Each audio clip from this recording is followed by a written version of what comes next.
Welcome to Excel Basics video number 15. Hey, in this video, we got to talk about the Excel table feature to create dynamic ranges for VLOOKUP pivot tables and more.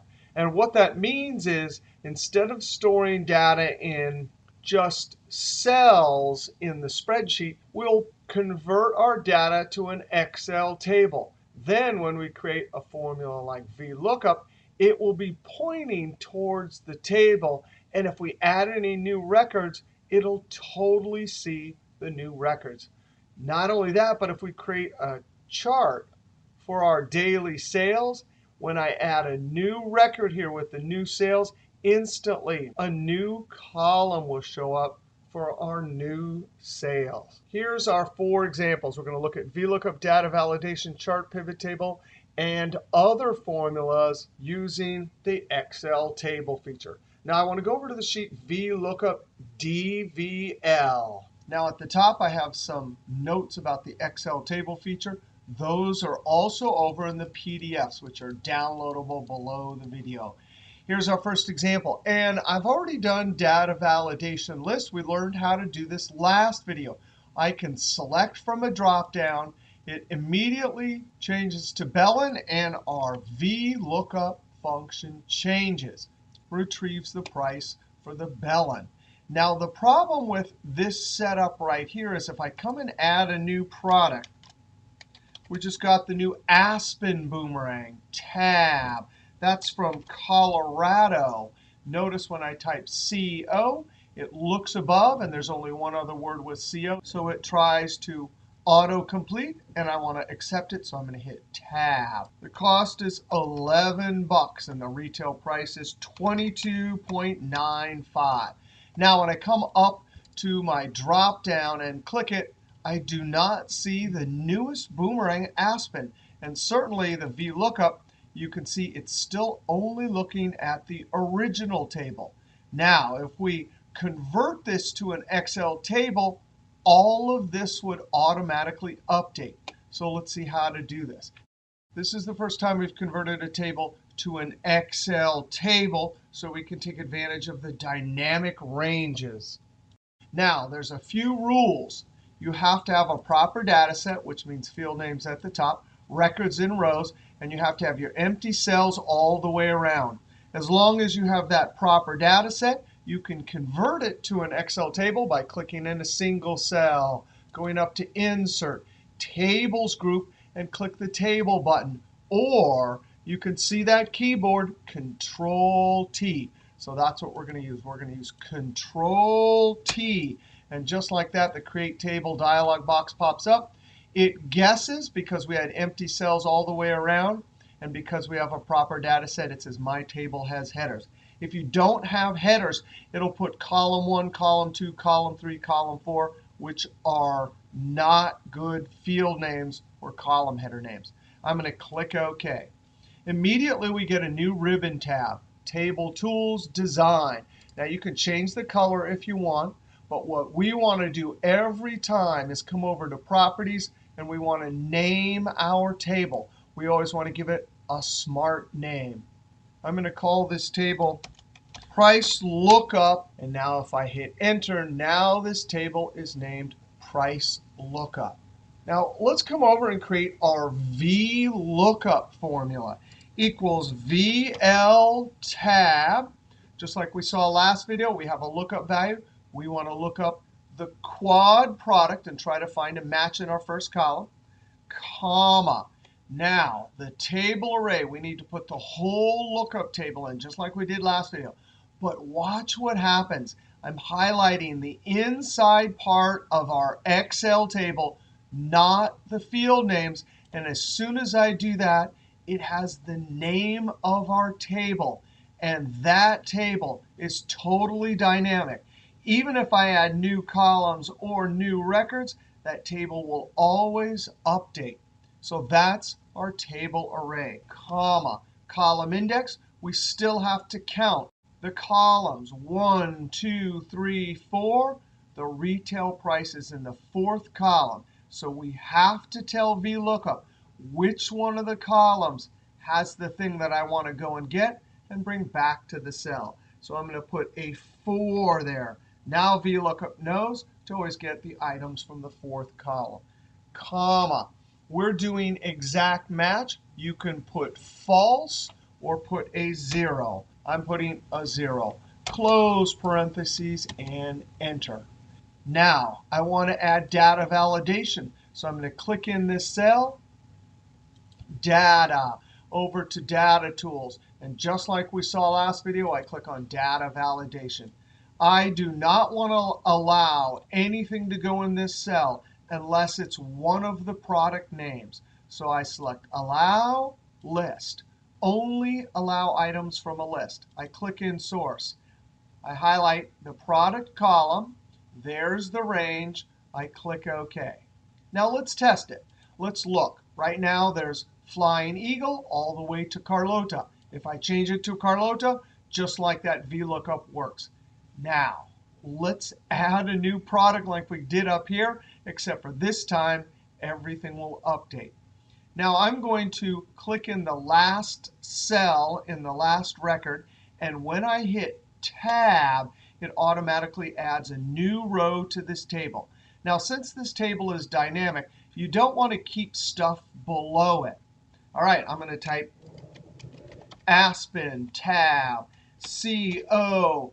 It's auto completing. I'm going to tab 11 tab 22.95. And I'm not going to hit tab because that would add an empty record. I'm going to hit enter. And now watch this.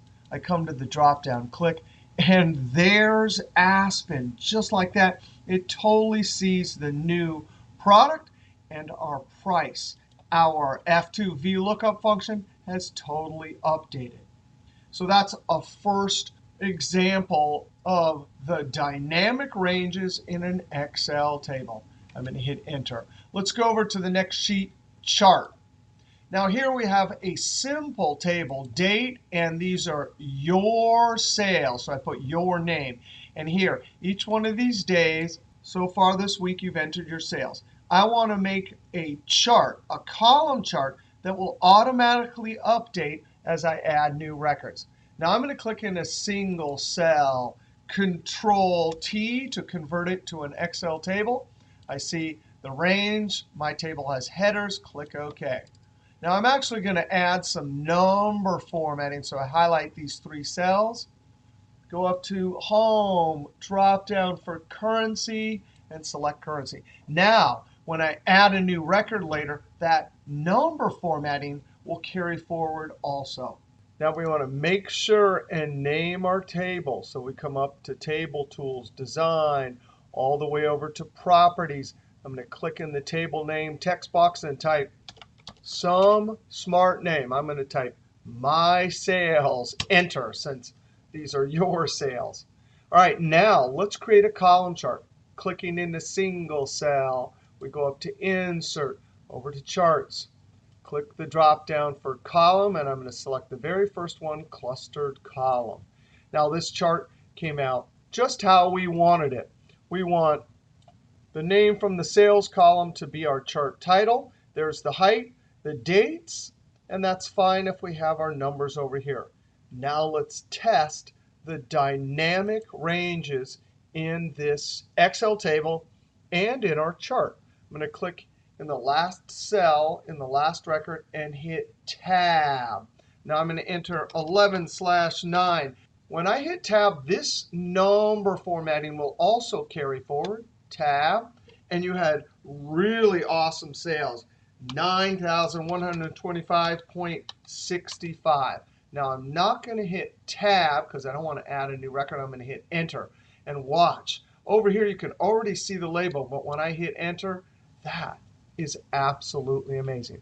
And as I keep adding sales, it'll keep adding new dynamic columns. All right, so Excel table, we converted it, named it, and created a chart. And the chart totally is pointing towards the table. So, of course, it updates when we add new records. Now let's go over to the sheet Pivot Table. We want to convert it to an Excel table, build our pivot table, and then when we add new records, our pivot table will be connected to a dynamic table, and we can refresh it. I click in a single cell, Control-T, Enter.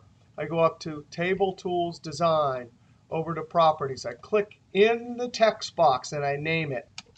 I named it Unit Sales Table, and Enter. Now I'm going to click in a single cell and go up to Insert Pivot Table, or we use our keyboard, Alt-N-V.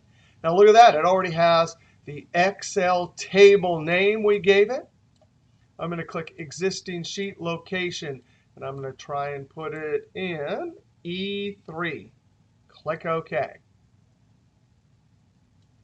I'm going to pull the pivot table field list. I'm going to drag products down to rows. Instantly, I get a unique list. Units down to values. It defaults to sum because it's a number. I don't like row labels, so I'm going to go up to Design, over to Report Layout, and Show in Tabular.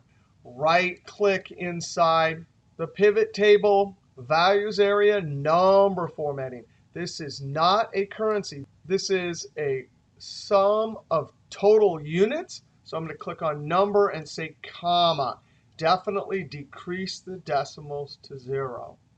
Click OK. Now we can see right there, there's the number formatting. Now here's what's amazing about an Excel table. Over to the side, I have some records. So I want you to copy all of these, Control-C.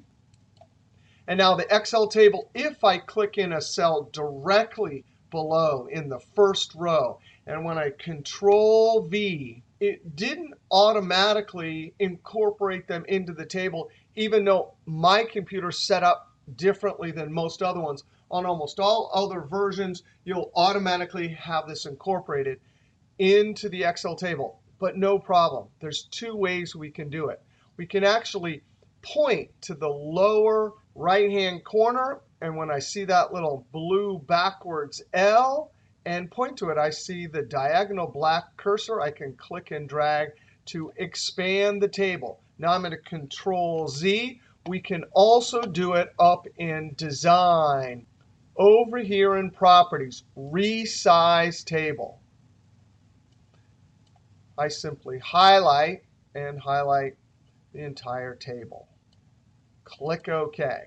Again, most of the time, the settings for your Excel version will automatically incorporate any new records when you add them below the data set. Now, we can come over to our pivot table, and as we saw earlier in the class, pivot tables don't automatically update like formulas. But if I right-click and point to refresh, when I refresh instantly, the pivot table updates because it's pointing to a dynamic Excel table. All right, let's go to our next example. I'm going to click on the sheet Sum. I want to click in one cell in the data set, Control down arrow, so it looks like I have like 600 records. Control up arrow. I'm going to click in a single cell, Control-T, Enter. I immediately want to go name it, Table Tools, Design, Properties. Click up in the text box. Something like Product Units Table, and Enter. Now I want to come over and I want to add, just do a simple formula. Alt equals is our keyboard for the sum function. Now I could click and Control-Shift down arrow to highlight, but Excel tables have this great option. If you hover your cursor at the top of any one of the fields, you can see that downward pointing black arrow. And all you do is when you see the black arrow, click. And instantly, it highlights the whole column. And look at this. It puts in the table name, and the field names are always in square brackets. Now, Microsoft has a fancy name for this. It's Table Formula Nomenclature. But it's totally cool. It names the range, and it's totally dynamic. It'll always have table name and in square brackets field names. Now, actually, when we get to study Access in this class, we'll see that the fields and formulas over in Access have square brackets. This convention of a table name and field names in square brackets shows up in a few other places in Excel also. But for our Excel table, it's totally amazing because when we add new records, the sum function will see all the new numbers and instantly update. It won't even take a refresh like the pivot table. I'm going to hit Enter. Now I want to click in that cell and Control-1 to open up Format Cells, number, comma, 0 decimals because that's units. Click OK. Now let's do the same thing for max. Equals MAX tab. We're going to find the largest number of units sold. Right at the top of the field, I see my black downward pointing arrow. I click, and it totally puts in table name, and in square brackets our field name. Close parentheses, and Enter. Now let's add some new records. If you scroll over to the side, click in the top cell. I'm going to use Control asterisk on the number pad to highlight all the new records. Control-C to copy. Control-Home to jump to cell A1. Click in the data set. Control down arrow. Now, when you click right below and Control-V, your computer will incorporate. When I do it, Control-V, my computer's not set up to do that. So I'm going to click back in the table. I see Table Tools, Design, over to Resize Table. And then I'm going to use the keyboard Control-Shift-Down arrow. And that'll highlight all the way to the bottom, all the way down to 958. Click OK. Now all the records are incorporated in the table. Control-Home, and our formula totally updated. Doesn't look like the max change, but F2, that's totally adding all of the new records. All right, we want to go look at our last example. I'm going to click on the sheet New Column and VLOOKUP. Now, example 5, we need to add a new column to an Excel table. Yes, we're totally allowed to add a column, and the table will incorporate the new column just as we saw the table will add new records to the bottom. And the second thing we want to be able to do is we want to create an approximate match lookup table from a written statement. So here's our instructions at the top. The below sales table has already been converted to an Excel table. And the first thing you want to do is you want to click in that table, go up to Table Tools Design, and verify that it has a smart name. And it does, Revenue Table. The second thing we want to do is add a new column to the table to show quantity discount. Now, the quantity discount is given based on the number of units purchased. So here's our units purchased, 190. 138, 12, and so on. Here's our total revenue. We're going to give the customer a discount on total revenue based on units purchased. So the more units they purchase, the larger the discount we'll give the customer. And here's the written statement. And we're going to have to interpret this and create a lookup table so we can add an extra column, look up the units sold, and assign the right discount. And this is how you'll usually have to do these type of VLOOKUP formulas. You'll be given a written statement like this. You have to create the table, then create the formula. All right, here's what it says. If the customer purchased between 12 and 47 units, then they get a 25% discount. Customer purchased between 48 and 95 units, they get a 37.5% discount. Between 96 and 143, they get 43.75% discount. And finally, if the customer purchased 144 or more units, they get a 50% discount. Now, you may have to read this a few times when you first do this, but after you do it a few times, you get the hang of it. Now, the first thing about this is it doesn't say anything about what happens if there's less than 12 units. And it's assumed if you buy 11 or 10 or 9 all the way to 1, you don't get a discount. So that'll be our first category. Also, when we go to set this table up, we have to set it up the correct way if we're going to do approximate match lookup. Because realize this, 12 to 47, That means if we find a 12, a 45, a 29, any of those numbers get a 25% discount. So that makes this approximate match. And remember that first column of the approximate match lookup table has to be sorted smallest to biggest. Now I remind you down here, because this is the first time we've tried to translate some words into a lookup table. Then the rest of this says convert the discount table to an Excel table. So if we add new discount categories, it'll automatically update. And then we have 2 extra columns to create. And we'll talk about those in just a moment. All right, I'm going to make sure, since there's 2 columns we're going to add to the table, that there's at least 1 column before I start my lookup table. I'm going to click over in cell J19.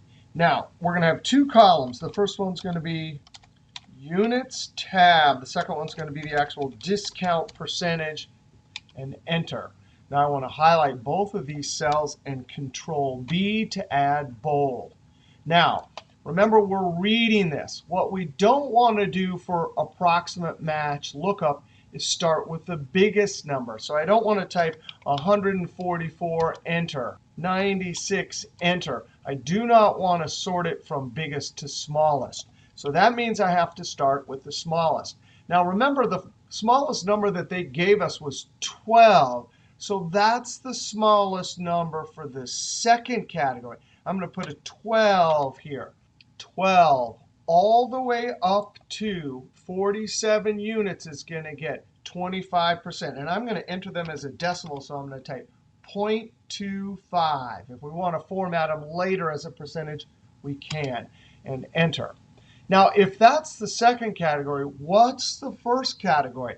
Well, remember, we could have 11, 10, 9, 8, 7, all the way to 1. But I'm definitely going to start to 0, because we might have a situation where there was 0 units for some reason. It got zeroed out or something. So the smallest possible number that we could have in our data set is 0. We're never going to have negative units. So the trick to setting this table up is you need to be able to incorporate all of the numbers.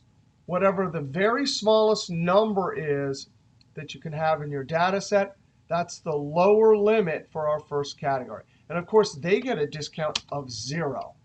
All right, so our instructions say 12 all the way up to 47. So that means the next lower limit is 48. Tab. What that means for this category, as we talked about last video, is every unit from 12 all the way up to, but not including the next number, will be included and get a 0.25 discount. All right, 48 all the way up to 95, 0.375. If we wanted to format that later, that would show as 37.5. All right, next upper limit, I'm looking up here. It says 96 to 143. The number in the first column always is the lower limit for this category. So 96 all the way up to 143 will get 0.4375. Remember, if we format this as a percentage, it would format it to show the decimal 2 places to the right. But I'm entering that as a decimal. All right, and the final category is 144, tab. And they get 0.5 and enter. So there's our first column, perfectly sorted, incorporating all the possible numbers. We're never going to get anything less than this 0. And if we get something bigger, of course, anything bigger than the last category just gets that discount. Now I want to convert this to an Excel table. So I click in a single cell, Control T, and I'm going to enact that OK button with Enter. I'm immediately going to go up to Table Tools, Design, Properties, and I want to name this table Discount Space Table. But guess what? Spaces are not allowed. We want to make sure and not have spaces. So Discount Table and Enter. So there is our Excel table. Now we want to add an extra column here. And our previous 2 examples where we added records to the bottom of the data set, I had my settings set up on my computer so that they would not automatically become incorporated. Now, if I type the name of the column here, and it gives us our name up here, discount on total revenue. If I hit enter, it should incorporate it into the table just like earlier when I pasted new records below. It should have totally incorporated them. So let me show you that setting, which I have set on my computer. We have to go up to File, down to Options, over to Proofing, over to Autocorrect. This is the craziest location for a setting that has to do with Excel tables. On the auto format as you type, there it is. Apply as you work. Include new rows and columns in a table. I definitely want to check that now. And now if we add new records to the bottom of our table or add new columns, they'll automatically be included. Some computer systems have that unchecked, and mine did. But I'm going to show you by clicking OK, clicking OK. Now, if I copy this in edit mode, put this cell in edit mode, Control V, as soon as I hit enter, that column is automatically included. And when we finish our two columns, we'll add some records to the bottom, and we'll see that that problem is fixed also. I'm going to come up to in between F and G and click and drag to expand that. Now, here's the cool thing about Excel tables and adding a new column. I can create my formula here, equals VL tab. And we're going to use our Excel table over here. But we're also going to use cells inside of our Excel table. So normally, for a lookup value, we count 1, 2, 3 cells to my left. And when I click, it shows up as a relative cell reference.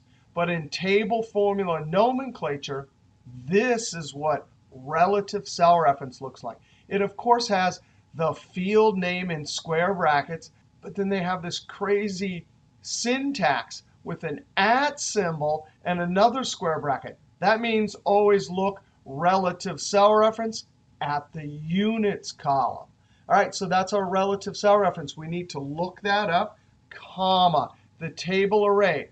Now, when we did VLOOKUP in example number 1, we highlighted the inside part of the table, and totally it was beautiful. It gave us the table name. Now I'm going to click on table array and delete. I got to show you another cool way to put that in, especially if it's a big table.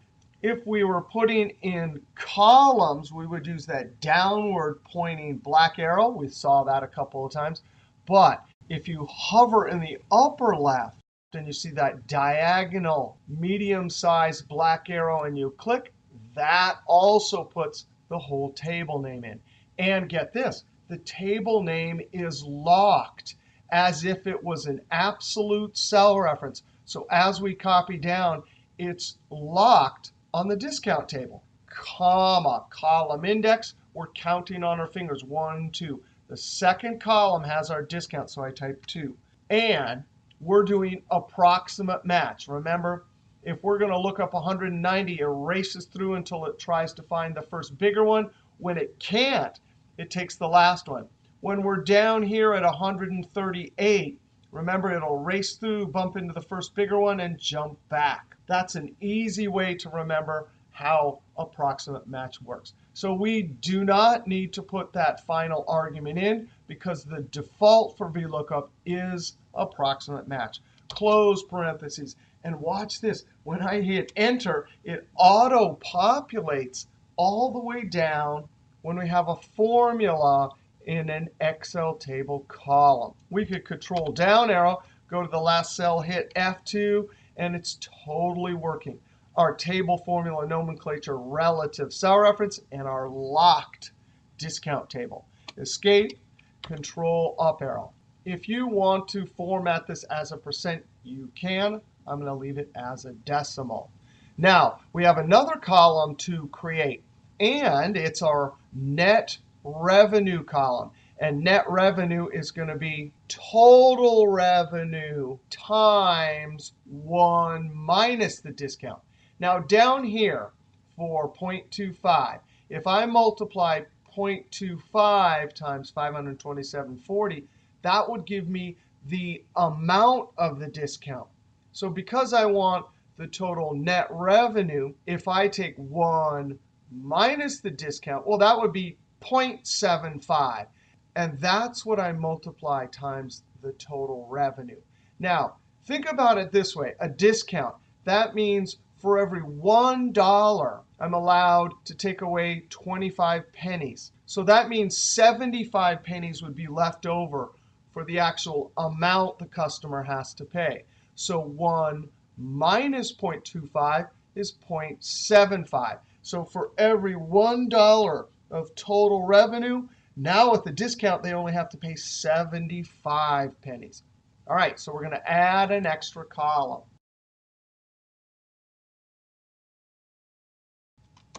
Net revenue. And when I hit enter, wow, that is so cool. A new column is automatically added. Now I'm getting nervous here. I'm going to delete that. Come up and expand the column. All right, now we're going to multiply 1 minus the discount times the total revenue. So equals, and in parentheses, 1 minus relative cell reference, close parentheses. Remember, we had to use parentheses because we need subtraction to happen before multiplication. So we have our 1 minus the discount times the net revenue. Already, you should have noticed something. Anytime we have extraneous decimals and we're multiplying them and we're dealing with money and we have the potential of using the formula result in other formulas, we have to use the round function. Now I'm going to come to the front of the formula. Actually, if we hit enter, right, we can immediately get our visual hint. We have a bunch of extraneous decimals here. Now I'm just going to edit the top one, F2.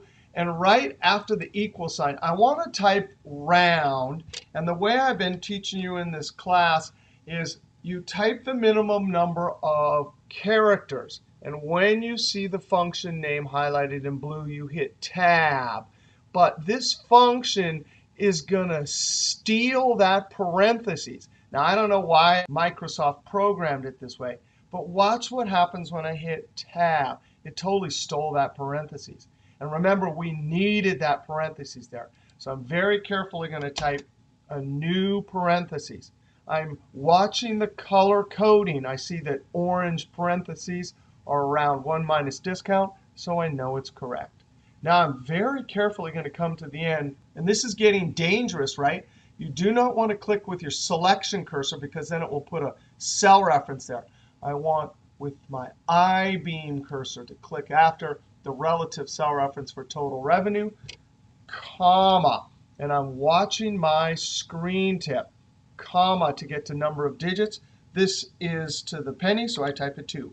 Close parentheses. And when I hit enter, it automatically populates down. So Excel table columns for our formulas are quite convenient. Now, we got this discount table information in an email. And of course, we set this all up so it's super dynamic. And then the boss sends over the email and says, oh, wait a second.